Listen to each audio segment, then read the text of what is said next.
Now, joining us on the news at 10 to look at the President's order for re-engineering of the nation's security apparatus is retired Air Vice Marshal Adebola Adekunle, a former Chief of Training and Operations of the Nigerian Air Force. He's also a security consultant. He joins us from our Abuja studios. You're welcome to the news at 10.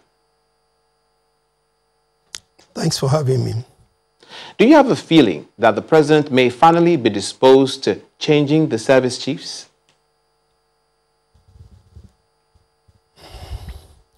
Well, thank you.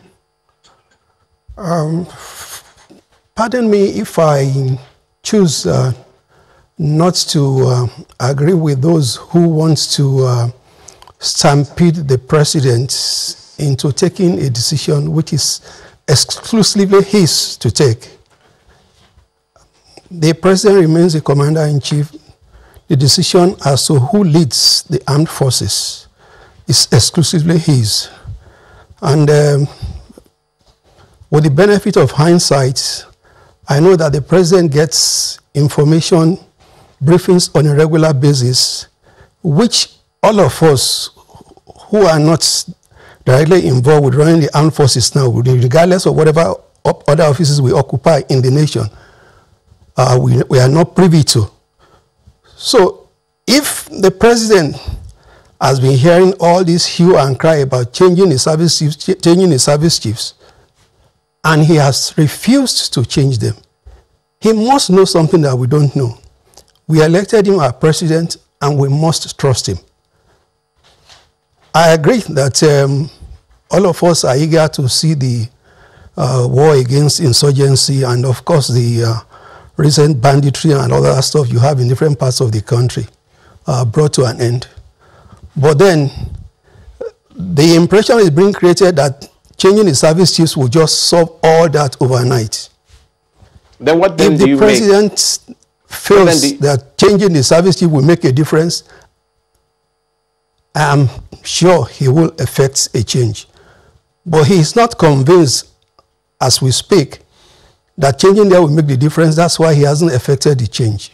He wants to succeed. He was elected to lead us. He promised one of the three cardinal points of his election campaign in 2015 was that he'll address the issue of national security, tackle our economic difficulties. How then, sir, do you reinterpret? And how then, environment for us to prosper as a nation. Sorry to jump in here, but how then do you interpret the words of the National Security Advisor on the re-engineering of the security apparatus that has just been mentioned today? Well, re-engineering does not necessarily involve only changing of service chiefs. Change of service chiefs could be part of the re-engineering. But my concern is the impression is being created that the moment we change the service chiefs, everything will be resolved overnight, and Nigeria will become an El Dorado. I'm just concerned that we may be preparing ourselves for disappointment again. Therefore, is the problem really with the service chiefs? That the service chiefs are the problem right now. So okay, so you think the problem may not really be with the service chiefs or the approach to tackling some of these issues? A case in point is the recent face-off between the Borno State Governor Babagana Zulum and the military, where the governor accused the military of sabotage. What's your view about this?